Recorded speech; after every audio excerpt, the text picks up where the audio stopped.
waktu estimasi baik salam maupun istisna tadi, baik akad PO maupun inden, ada tuh ibu bangun rumahnya jadi dalam waktu 5 bulan. Ibu ikut PO baju sama jilbab, tanggal sekian bulan depan ready barangnya, gitu. Ya, fajaizun, maka ini boleh. Tapi ada yang ketiga yang nggak boleh. Apa itu ibu-ibu? Wa bai'u 'ainin ghaibatin lam tusyahad fala yajuzu. Ya.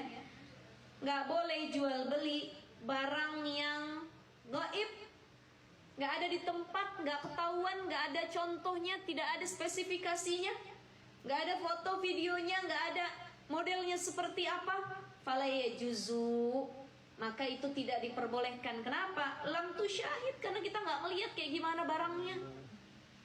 Ya Bu ya. Contoh yang kemarin saya sampaikan, Bu Haji Rohaya jual mangga sama saya.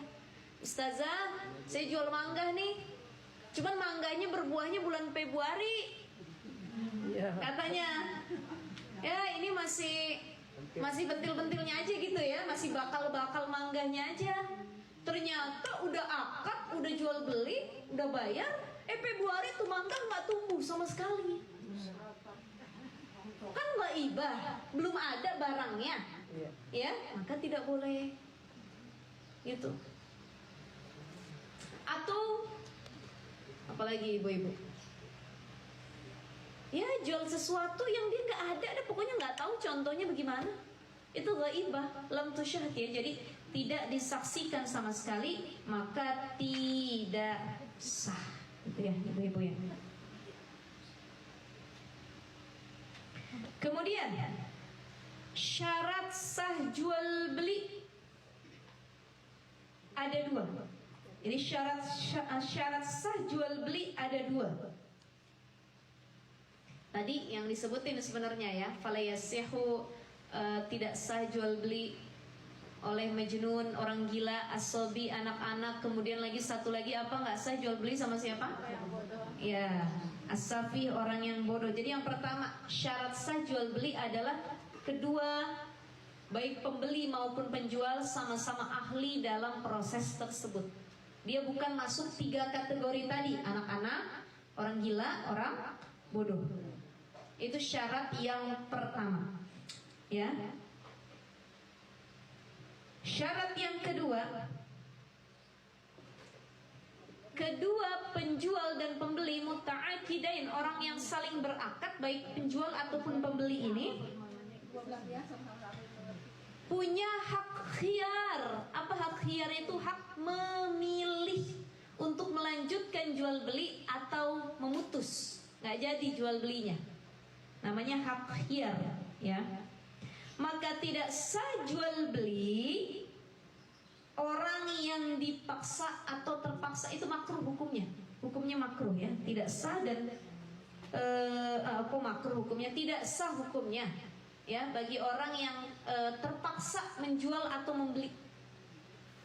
Ya, ibu-ibu misalkan punya emas, tapi jangan diartiin begini Bu, ibu-ibu punya emas segram, lagi kesusahan keluarga, ibu terpaksa apa enggak jualnya? Paksa. Ya, berarti nggak sah dong Ustazah saya jual emas karena terpaksa. Nah itu bukan terpaksa, emang butuh. Kan nggak ada yang maksa ibu. Jual butuh namanya. Jual butuh itu kan maksudnya memaksakan diri sendiri, mau nggak ada yang bisa dijual lagi, yang dijual makanya emas. Ini masuk nggak kategori Ustazah yang tidak sah? Lah ibu kan nggak dipaksa sama siapa-siapa. Cuman ya Allah kepaksa saya jual nih, begitu. Ya kan, karena butuh benar kepaksa. Nah itu masuk kategorinya seperti itu. Beda cerita adalah ketika ya ada seseorang yang maksa ibu untuk menjual. Misalkan ibu punya mobil, diancam sama orang lain, Bu, jual mobil kamu. Kalau nggak kamu jual mobil kamu, maka akan saya bunuh. Terpaksa kita jual mobil kesayangan kita, ya, maka itu nggak sah jual belinya karena dalam keadaan terpaksa. Tapi sah kalau misalkan dia terpaksa untuk melunasi hutang. Misal gini, ada orang maksa kita nih ngutang sama dia, Tadi kan karena mau dibunuh dan lain sebagainya. Kita ngutang sama orang, berapa? 10 juta. Kita punya motor di rumah. Kita nih orang yang gak bertanggung jawab. Contoh, nauzubillah ya, gak bayar utang.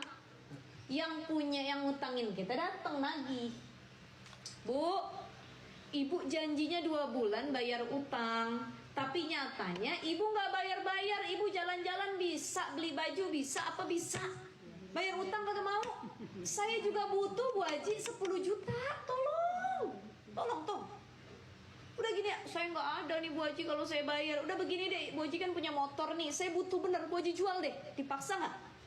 Karena ibu-ibu nggak mau jual tuh motor, tapi karena dipaksa untuk melunasin hutang, dan memang kita harus memenuhi hak orang lain. Itu kan duit orang yang guru kita gantiin, hak orang. Terpaksa kita menjualnya, maka sah. Ini dalam kategori sah. Ya, jadi ada beberapa paksaan yang memang sah begitu ya. Atau lagi dalam satu keadaan, misal begini, kita jalan-jalan ke mall. Di dalam mall itu ada toko yang khusus barang-barang pecah, gelas, pajangan, patung-patung dari marmer tuh yang mahal-mahal. Bawa anak, pak, kesenggol sama anak kita, pecah. Ya Allah, ya Rahman, ya Allah, kan kudu gantiin. Dipaksa nggak ngebeli? Dipaksa nggak? Karena ganti rugi.